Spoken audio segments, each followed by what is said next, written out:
Okay. Okay, cool.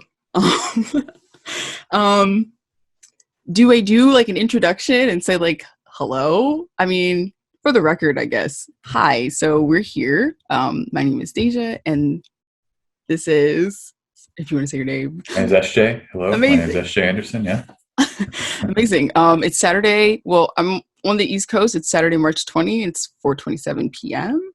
Um, Eastern Standard Time. And yeah, and we're going to chat about Venus and Aries. Um, as dabbling into kind of as a placement, just generally as a transit that's coming up on Sunday, and just kind of generally describing that energy of Venus being in the sign uh, of her detriment, which is, I personally think I love Venus and Aries, and um, I don't really, I understand it. Um, and I think I never like tried to disrespect the debilitation of any planet, because it definitely can. I mean, I feel like even planets that are very dignified still kind of can offer the not, um, uh, all the good things. So I guess it's just kind of calling us to pull out and pull away from the debilitated equals bad and dignified equals good. But um yeah, I don't know. I guess if you kind of want to describe to me like what you think, what are some of your like key significations of Venus and Aries would be. I always like to think of just like um fighting for uh your boundaries, and that's so like, that sounds so Martian, but like I really feel like a part of Venus's role is um it is harmonizing, and it is like finding the balance in the middle ground with people. But I also feel like in order to find like middle ground, you need to understand where you both are kind of in agreement, and agreements inherently mean that there's something that's not within the agreement, like there's something that's on the other side of that boundary. um I'm not sure, but yes, what do you think? Yeah. No, it's a great. That's a great side and a way in. And I think the planets, and when they mix energies, there's so many different sides to the mix of how what areas of life that mix may apply to. So thinking more about like disagreements and relational disagreements is an interesting way to go. I was thinking before more about like passion and Yeah, and definitely. the to say it's the sexual side to Mars and Venus, because they both in the ancient texts signify sex. They're the two planets that's the activity of sex. Hmm. You know, you read Valens, you read Toser of Babylon, and it's like Venus and Mars, sexual affairs. You know, it's more of like the edge side with Right. Mars. Maybe Mars as a force that can break things or change things. You know, and so when they combine, and when I say combine, I just mean Venus being ruled by Mars. That automatically brings a combination of their energies, let alone a conjunction of Venus and Mars and Aries. But you know, I think about here that side of the sexual life and the passionate side of sexuality, and how there can be, you know, in my experience, a kind of heat was a word I was thinking about earlier as I was thinking about this, but it just heats up the passion and Hmm. the desire to connect in ways that I think sometimes can destabilize, you know. And I want to just say it's very important to also lean into any expression with the positive potentiality as well as the maybe destabilizing or kind of the pitfalls. But I think about this placement as someone who's lived it, as maybe rushing head first into relationship, or whether that's sexual or any kind of relationship, if you want to go to more like agreements and other contexts, Hmm. and being too excited, too passionate, too hot, when on the one hand, that can sometimes fools rush in where angels fear to tread kind of thing. On the other hand, it's a great energy because it Hmm. can heat things up.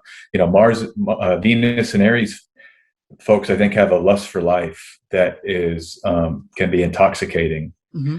And that's the side I really like about it. This kind of fiery intensity for pleasure, sometimes, but on the other hand, I think Venus as a planet, in terms of its significations, almost requires a more stable ground from which to flourish, and that's why it rules the Earth sign.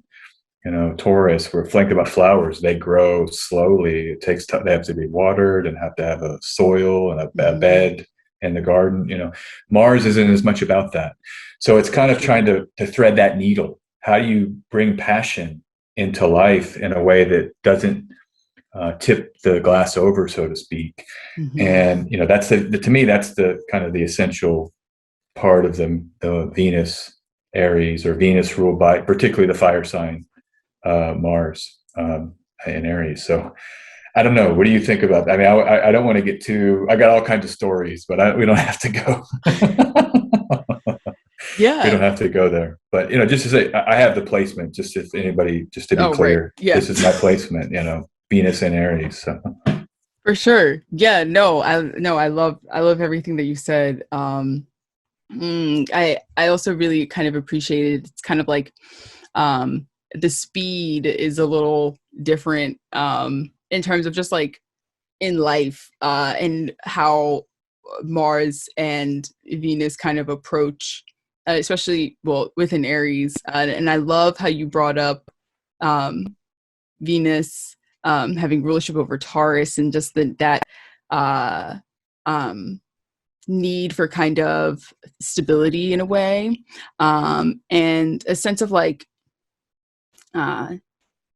even like protection, so to speak. I feel like was like required of the growth of anything. And then I also even think of like Libra energy too. Like it does weighing, finding the balance between things, and just like weighing scales. That process, it takes like putting something and then taking it away, and then maybe trying a little bit more over there, and then like pulling it away, and just like watching, being patient enough to like find that middle ground. And Aries not really interested in that patience, which I definitely appreciate for sure in some contexts, because I feel like it can be when it is like, and this is difficult within just like independent on its own, when it's like relatively I don't want to say contained, slash maybe I can put this in the context of like what this Venus and Aries transit is may look like, generally speaking. But I'm just thinking about like who would then have responsibility over that Venus and Aries. And I think that this time around, like I don't really think, if like Mars were in Scorpio, then maybe, and I don't even think that's possible, but maybe that taking that time to kind of like piecing that or expressing that passion in a relatively productive way, maybe have like a little bit more an easier time doing so. But with Mars and Gemini, and I don't, are they ever going to make an exact sextile to each other?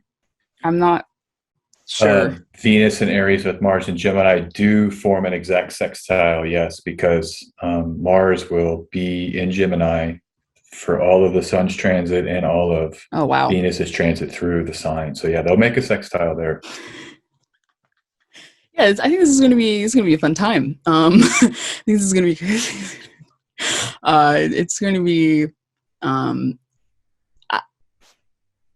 fueled when fire. I just think about fire and air together and like working with each other, and just like that. Maybe we need to kind of all take a moment to really tap into like reflection in a way, and slowing down when like it feels like things are going too fast.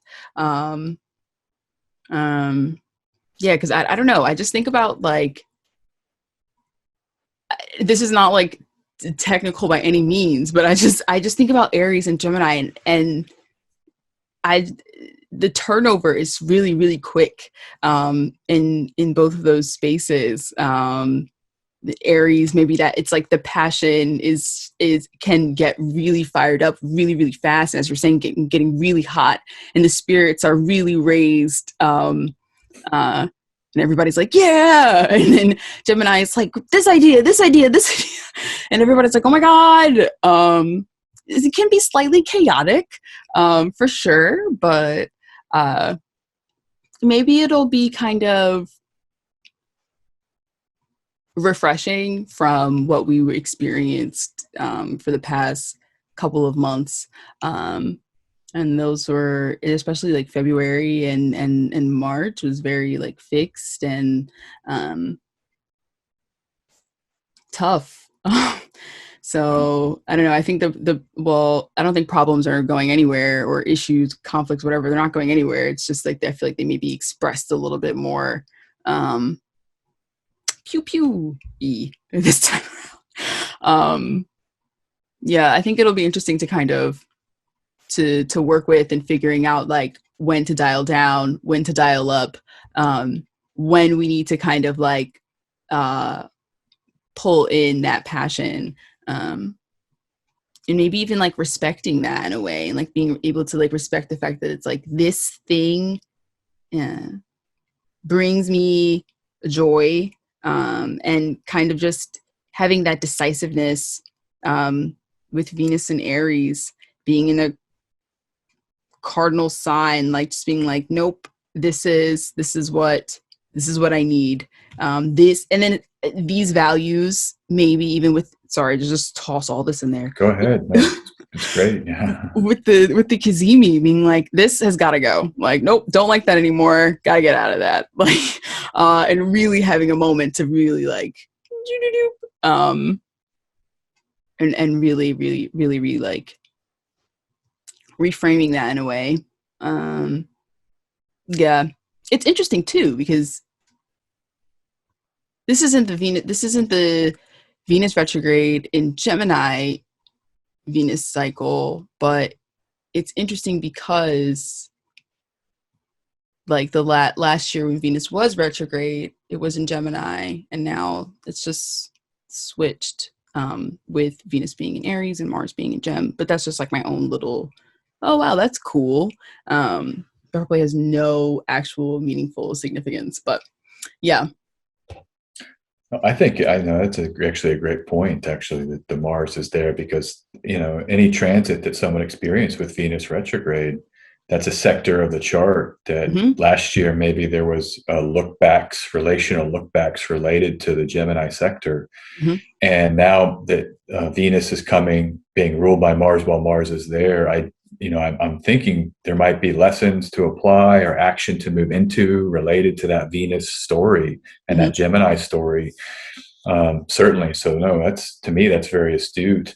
And I also love the idea of the air sign. You bringing in the air signs in general, particularly Libra, the other sign that Venus rules, because there's been a lot of talk on Twitter the last day or so. I don't know if you saw this about Saturn and Venus and how they have this special relationship. And there's, people are very like, oh, Saturn and Venus, two made in heaven. And, this energy is essential to understand Venus. And I do think that Saturn, because Saturn is exalted in Libra, that there is this Saturn-Venus component, as you mentioned, connecting it to Taurus, but also connecting it to Saturn's natural significations of things that are slow, things that take time or that last for a long time.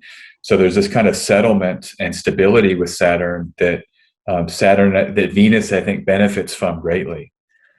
And you see it not only in its domicile rulership over Taurus, but in this kind of shared affinity with Saturn through Libra.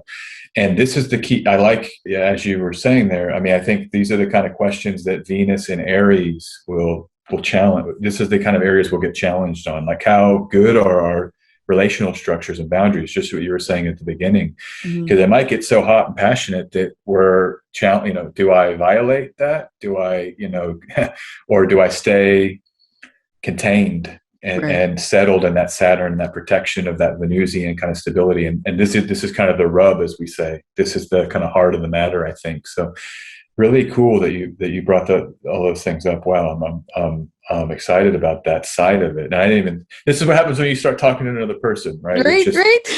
It's great. And let me just say one other thing. I think in terms, if we're talking now about the nature of this transit, I've been really focused on the sextile that's going to form.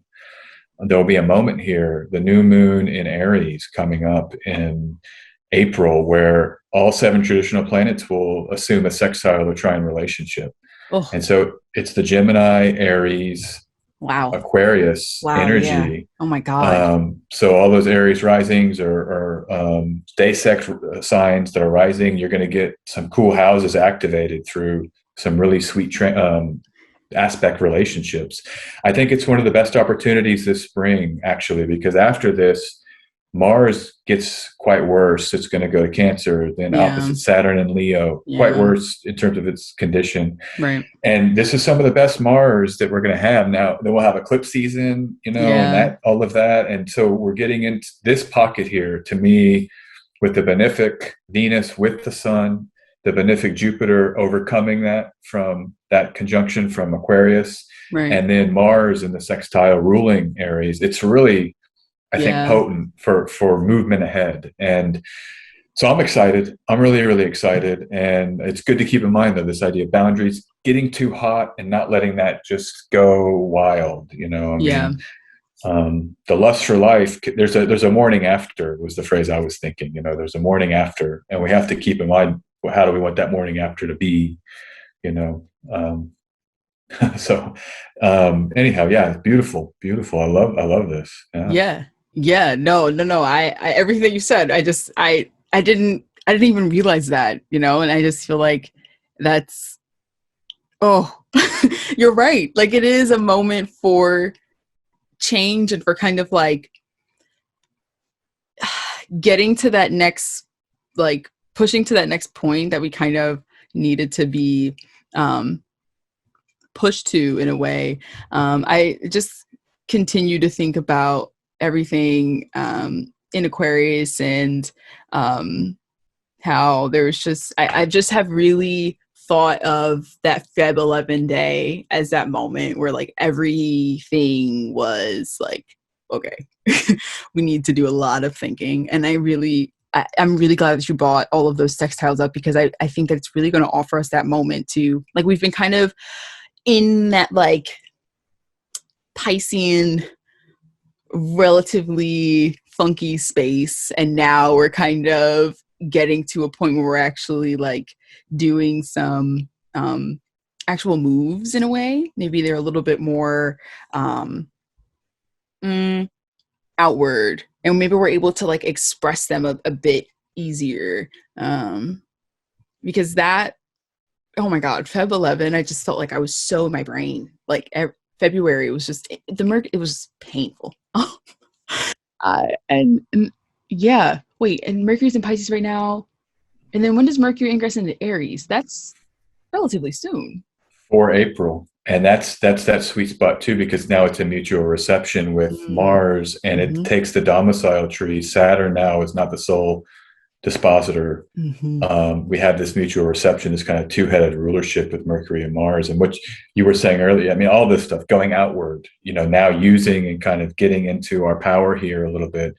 I think that moment is it's before the new moon. So the new moon comes with Mercury there as well. But that new moon, to me, in terms of timing, and just as, and I'm sorry to jump in here quickly, but I just want to say the new normal idea. Are you familiar with this? You've seen people talking about the new normal. Yeah. It's been kind of a catchphrase for the last, I think this is, and that February 11th, that was such a difficult transit. Wow. I mean, I remember this tweet. It was like some tweet that's not Astro Twitter.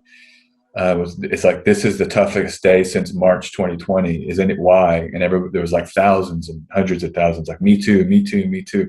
These people didn't even, I went in and said it's because of the astrology. And no one, it didn't really take off. But we're now kind of, I'm seeing it as an adjustment to the new normal. And because we're in that now. I mean, it's not changing. There's not going to be like, oh, 3 months and it's over. Like, we're in this Right. new reality. And Yeah. that's just life, but with the sun now in Aries, with the sextiles, no more overcoming square from Saturn, I think we now can say, all right, this is the reality we're in. Let's make the best of it. Let's start making decisions. Let's figure out where our identity is and our strength is in this new thing we're all sharing. So it's a real opportunity, I think, for this stuff to start moving in a way that it hasn't been up until this point, since the crisis and the triple quadruple conjunction in Capricorn last March, which to me was the kind of highlight of the crisis. And then that February 11th was another echo of that. And now we're sort of hopefully moving out of that. Is my hope, Yeah. Yeah. No, there was, what did you just say? There's something you just said, and I was like, whoa, that's like so, okay. Talking about like kind of sinking into new normal and everybody kind of, there was a word that you said.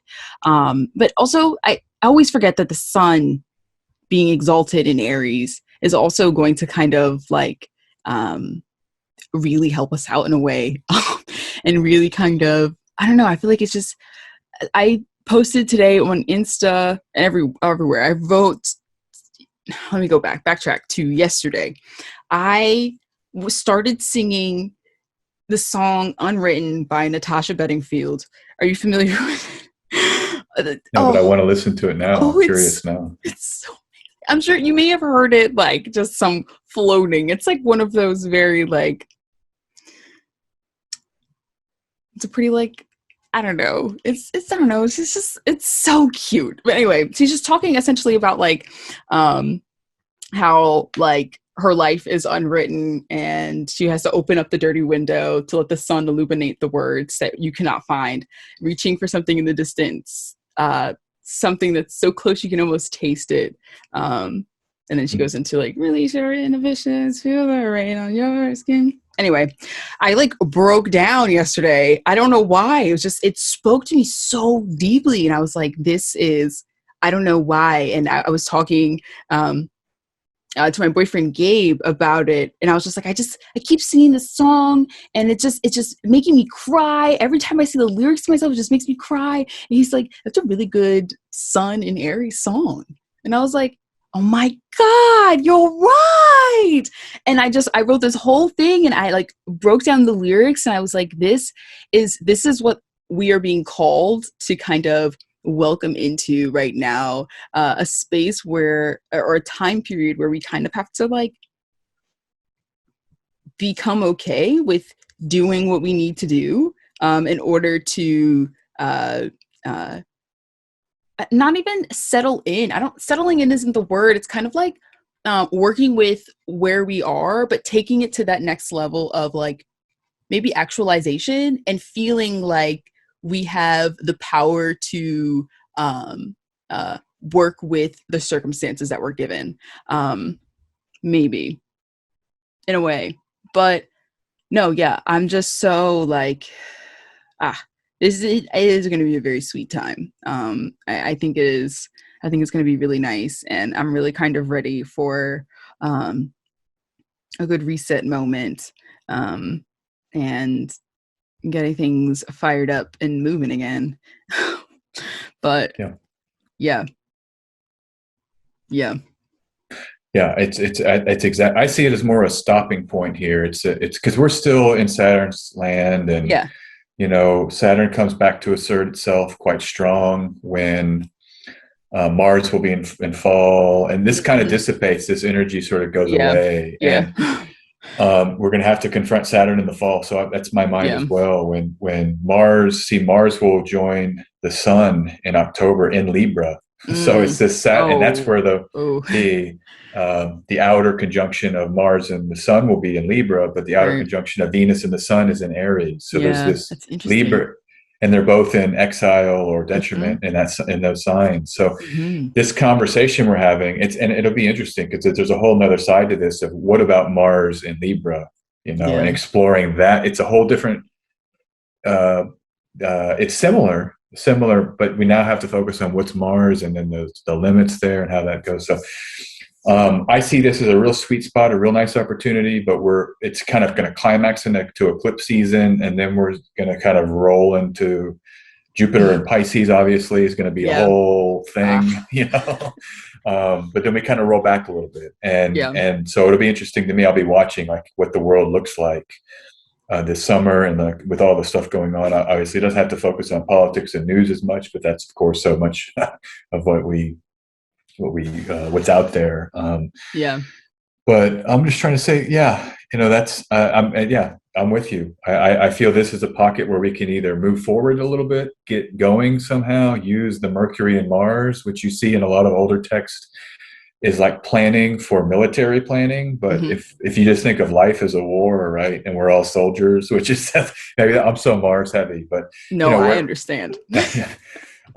there's might be time for like planning and maybe implementing the plans and kind of making those strategic choices for Mm. when it's go time, I so like that. I think I like that because yes, no, you're so right. I like that, like I like that perspective because I feel like, well, what I was saying earlier about just like just launching it. No, it's definitely not that, but the strategy component of it, I think, to me, strategy is like it's go time. So I don't know. I love planning and coming up with the strategy. So I feel like that is like a really good starting point, at least. And yeah, this summer is interesting. I'm just really interested to see this Sun Saturn opposition in Leo. I'm really interested to see how that goes. And Mars in Scorpio, where Saturn, it's just going to be, yeah, the longer, I try to remain optimistic about 2021. But I think if I can only do it like week by week, month by month, because the longer ahead you look, you're like, oh, wait. Oh, we're getting, okay. Oh, okay. This stuff isn't, okay. But yeah. But no. I think I still think it's going to be, just to add like that Sagittarian, maybe it can be a little bit optimistic and useful sort of energy. I think it can definitely really set us up for uh, becoming a little bit more comfy with where we are, and then making that strategy, making those plans. Yeah, that may feel a little bit more hopeful, maybe. Yeah. yeah, and I think like strategy is there's actually a lot of action you have to take sometimes to prepare for something. Like you have to, let's just stay with the war analogy, you have to like order the tanks, build the tanks, get Mm-hmm. the equipment. I mean, those are all active decision making times to then get ready and prepare, move troops here to get yourself ready for the actual battle. Yep. And so I think it won't be as much of a mental, see, this is what the Mars and Gemini will do.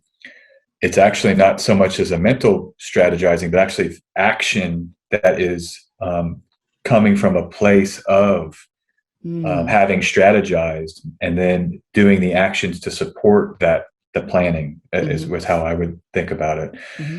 So it's going to be a cool time, yeah. And just to say there, I like what you said about seeing these transits in the future, and oh, this is coming. And it to me, what it does is it underscores how cool this Aries season is, with all of the support in the sky and these mutual receptions and dignity. It's actually I think one of the sweetest pockets for maybe the whole of the year, because there is those oppositions to Saturn coming, Yeah. and there is some other more challenging and energetic, and so when I hear you say that, I'm thinking, yeah, this is cool. I'm going to try to really appreciate it. And that's why I like with transits. I like knowing, okay, wow, Right. this is such a sweet moon. Oh, Right. wow, this is awesome. Life is so beautiful. And I'm a big optimist too. So Yeah. Yeah, no, I agree. It does kind of give you a moment to soak it all in, and to be like, oh yeah, no, this is good. This feels good for right now, and being okay with it feeling good for right now. Um, uh, and then yeah, knowing that like there's stuff yonder, knowing okay, no, let's really appreciate this right now because um, it may not be this nice later. I think that's one of my like. It's not really a regret. I don't have many regrets. I have Aries rising. I don't have any regrets. That's not true. But Venus and Taurus last year, I think. I look back, and I'm pretty sure Sphere and Sundry did their newest like Venus and Taurus series was from 2020 when Venus wasn't Taurus. But I just look back and I'm like, wow, that was really nice. And I remember like, I'm pretty sure I remember like watching the astrology podcasts monthly forecasts, and they were like, "Yep, you really want to take advantage of this Venus and Taurus. This is really nice." And I was like, "Yep, sure." I'm like, "Oh yeah, they were serious." But yep, astrology is real. Not going to take that for granted anymore. So really appreciating what we got right now, for sure. Um, but yeah, no, I think it's going to be neato. Yeah, no, I'm really, really excited about it. So I'm just trying to think of what else we can say. With the, is there any other aspect of this you want to cover in terms of just anything really? I mean, Venus and Aries. I mean, I love talking about these transits. I mean, it's just this is what we do. I'm locked in on this all the time, so it's really Right. exciting to talk about it. But Mm-hmm. I'm just wondering if there's. I'm thinking about just before some of the things we talked about wanting to cover. Is there anything else? Oh yeah. Um, Oh, I wanted to ask you something about the Mayan conception of Venus because I'm not familiar with that, and so Amazing. yeah. Yeah. What do you think? How does that relate to this Venus and Aries? Yeah. So okay. I was like reminded of this when I got Retrograde Planets by Erin Sullivan. She chats about Venus retrograde in here. And in it, she mentions about how the Mayans, and I'm also pretty sure the Aztecs as well, their myth of Venus was their god of war. And like when she was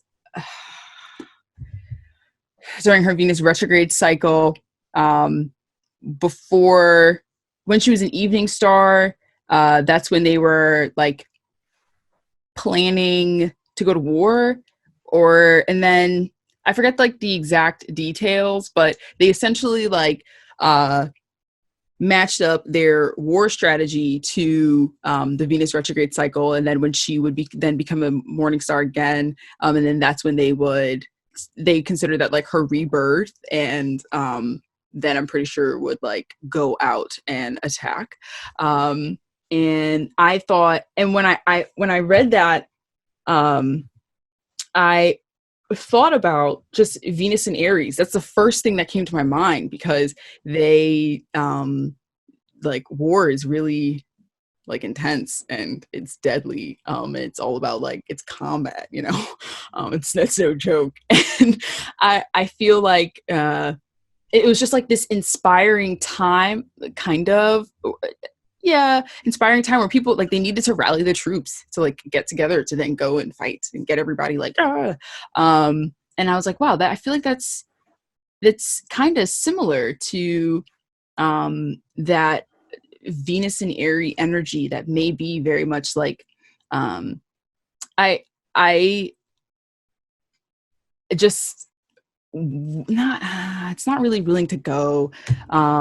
It is, but like that's not really what I'm trying to get at with this. It's more so just the comfortability with like um or the comfort with attack, and defending your values and defending like uh what you believe in a way. And I don't know, I always think about I I just love Aries energy in general, and just kind of, I am definitely biased, but that's okay. I just feel like it's really calling us to not be afraid of standing up for what we as individuals believe in, or standing up for our agency and standing up for our autonomy and things of that nature. And obviously working with figuring out like how much of that is necessary, playing with like, are you really kind of dealing with this boundary appropriately? Are you taking your time and thinking about it? Just things like that. All the whole Aries jazz. But no, I thought it was just really interesting in the fact that like she's being engulfed by the sun again with this Kazemi. I don't know. I just feel like that story and reading that really just it spoke to me. And I was like, whoa, that's really interesting. I totally forgot. I think Alice Sparkly Cat also mentioned this prior. I'm pretty sure they were like, Venus was the god of war. So yeah, no, that was like what I was thinking about. I can probably find the page to just like to make it like a little bit more concrete, but yeah. Yeah, it's in the Babylonian and Mesopotamian tradition too. Venus is a war god. Beautiful. And I like that idea. It's worth talking. I mean, anytime you bring Venus up, no matter the sign, I think considering that side of Venus being, and if you think about, I think about the Trojan War. You know, what is this? Homer and the idea that there was a war fought over a love. You know, someone was told not to love, and they loved anyway. You know, and then the phrase "all's fair in love and war." You know, it's like love is war in a way. If you know, for some of us with more challenged Venuses, but you know, there is a kind of war side to love because it's the passions that get inflamed. I mean, you know, and there's our Saturnian side. I think the Saturn is big for me as well when we talk about Venus and war, because Saturn is, I think about who does war. Saturn is death and destruction. Is death. You know, it's the macabre side, you know, what's left over after the war happens, and that in its wake, the damage and all of that stuff, the isolation, the separation, the refugees, you know, the removal from land. Mm-hmm. And Saturn there's often this side of war too that is very you know, Saturn, it can be the power structure and like the structures, the fixed structures. And often I think war is part of preserving those mm-hmm. structures in the society.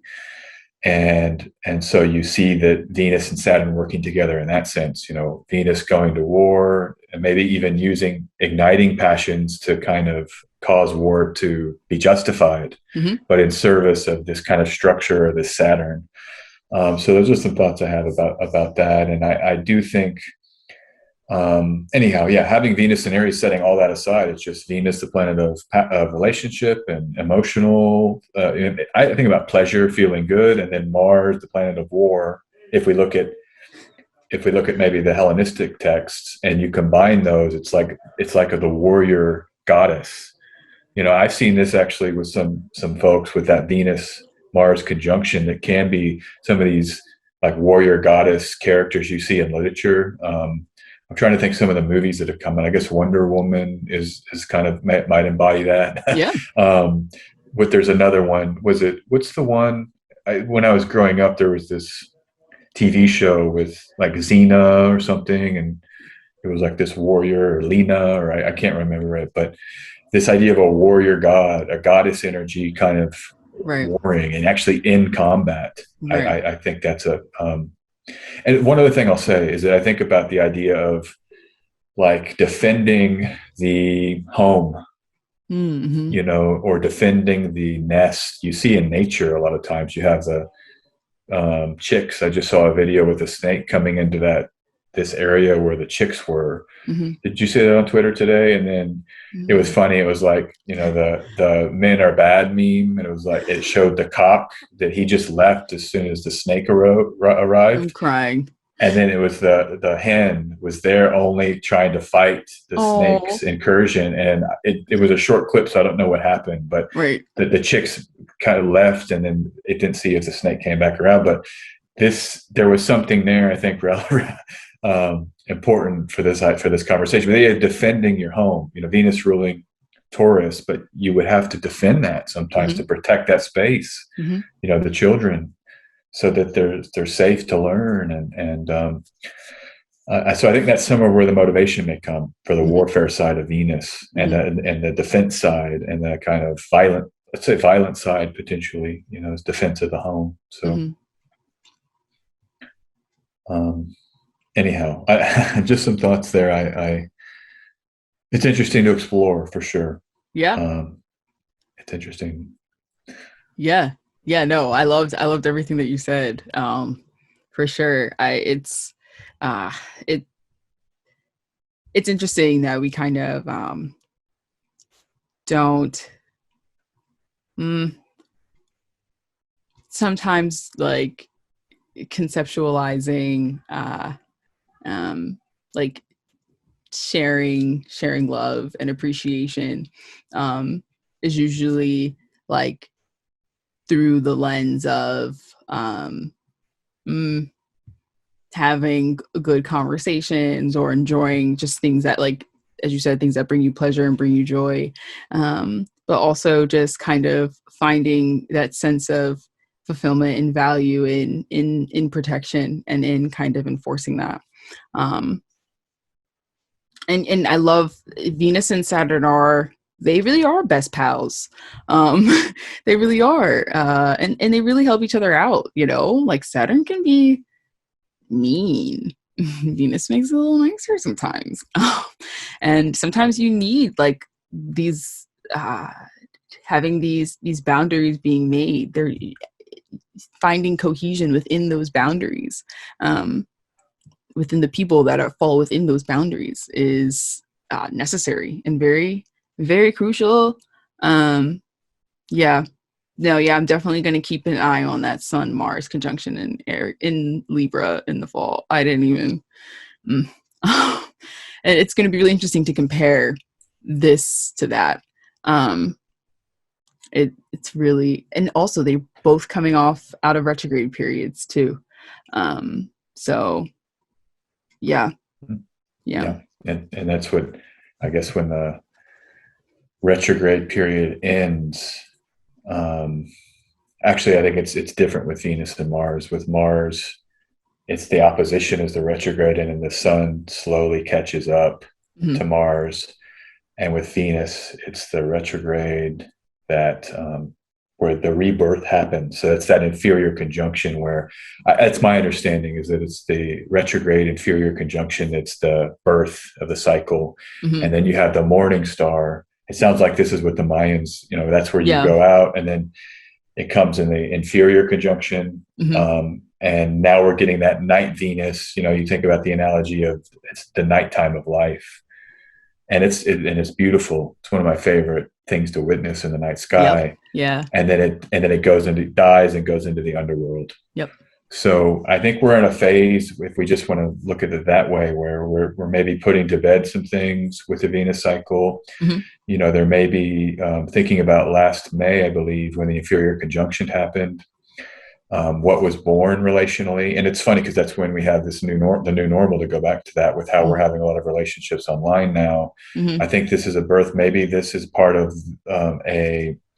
the station retrograde happens in December in Capricorn, Mm-hmm. which is the part of the sky where we had the Capricorn, pile up. Oh So that gosh. cycle to Yeah. me is about this new normal again, and the new Yeah. world we're in, and the new relationships we have. I mean, think about how many people have you met during this, like new people that just through the internet, as Right. that's become, so maybe there's something there where we're integrating that, and we're now going to be shifting from the newness of it to now how do we integrate it, like some of the things we've talked about in terms of social media and its overwhelm, and how do we do it healthily, and how do we pick and choose how we're relating. And I do think that the Venus cycle is a big part of that. And by the time we get to the rebirth at the inferior conjunction, and I think it's either December or January, I don't know exactly. I think, no, the conjunction happens in January, the inferior conjunction in January 2022, Yeah, in right Cap. at the beginning of the year. That is going to be maybe a new, I think we'll have a sense of our relationships, just generally speaking. Maybe we'll be more ready to get in a new cycle, a new style of, maybe it's like in person, or maybe we're going to have virtual projected, who knows what it's going to be. But, Yeah. Yeah. so. No, I totally agree. I didn't even I have my eye on that Venus retrograde in December. But yeah, it's we are really kind of getting all of these like uh new normal like subplots kind of like unfolding as we're kind of like settling into it. So it's really, really interesting. All very cyclical. Uh, and I just in kind of retrospective too, like it's all these things are like we have really big transits and they happen, or configurations, they happen, and then like there's like a follow-up. And we don't even sometimes realize that like the follow-up is being had. And then you're like, oh wait, this is kind of revisiting / continuing that story that began however long ago. Love that about astrology. And just being able to collect this data, it kind of really it's really, really mind-blowing and really cool. But yeah, I don't want to take up any more of your time. I could sit here and talk about this for 1,000 years. So Great. Well, what we can maybe end here, and then come back, maybe talk a little bit after if you want, if that's, and we can have kind of, I don't, is that, if this is like yeah. the official segment? Oh yeah, I was just saying to like stop the recording. Yeah, perfect. That's what I mean. Okay. We can stop the recording and then chat. Maybe we should chat a little after, and then then I'll go do other things I need to do, and you can do other things. You're midday there, right? So you probably have a busy day planned. Yeah. Oh no, it's 5. It's 5 p.m. I tried to honestly wind down at 6. So nope. Saturn is like, you have to slow down. You have to stop right now. Today is my day. Yeah, no, and it's late where you are too. So, right. Yeah, but my bedtime, so it's 10:13, but I've been going to bed probably about 1 or 2, so it's just kind of in the. And I'm going to do try to get a video release tonight. Oh, cool. But it's already almost done. So, yeah, I've got plenty of time to do what I got to do, and just hopefully have a rest. My bedtime. This might be part of my Venus and Aries, just to kind of bookend it. There, it's just sometimes my sleep is just. It's not as I have a Mars ruled moon as well, and a Mars ruled Venus, and that those are the two planets ruling maybe the home side of Cancer, and then Taurus, and by triplicity they rule those Earth signs. By triplicity, and the water signs, if you have the supporting Venus as a supporting triplicity ruler. But for me, there's a certain martial shakeup that comes with. There's probably a lot of parts of my chart that speak to this, but my sleep is always it's hit or miss. Let's just put it that way. It can be at different times. Gotcha. I sleep really well, but it's sometimes I'm up at night, sometimes I'm up during the day. It's very not conventional in that sense. But well, look, thank you very much, Deja, for having me and for talking with me. It's been a real privilege and a pleasure to be with you, and it's really insightful. So I'm really happy to have this exchange. It's just opened up things for me. Yeah. So thank you. Yeah. Yeah, no, for sure. Like the pleasure is all mine. And this was really exciting and really cool for me. I'm really glad we're able to do this. Like I'm really hoping that like this is like the start of a new normal for me, at least. I don't know about you, but I'm ready to. I don't know. I don't know. I just feel like there's so many really good ideas and thoughts out there that just kind of really need to be shared. But no, this was fabulous. And I'm a fan, like a colleague and a fan. So as I am all other astrologers. But no, Likewise. yeah, I really appreciate your work and everything that you've done thus far, and I can't wait to continue to watch all the knowledge that you're sharing with the world, because it's very it's knowledgeable, and you're like, here are the facts, people. Like, this is what the technique is telling us, and this is what history and the ancients have said. We need to listen to that. And I appreciate that, because we kind of need that primary source reminder. Yeah. And likewise, I'm a big fan, and I'm glad to be with you. I'm glad to have some community engagement as well. And I look forward to more, as much of this as we can do. So it's exciting, and it's, yeah, I'm just, like I said, it's awesome. It's very, very awesome. So thank you again. Of course. Amazing. Awesome. Okay. I'm going to stop recording.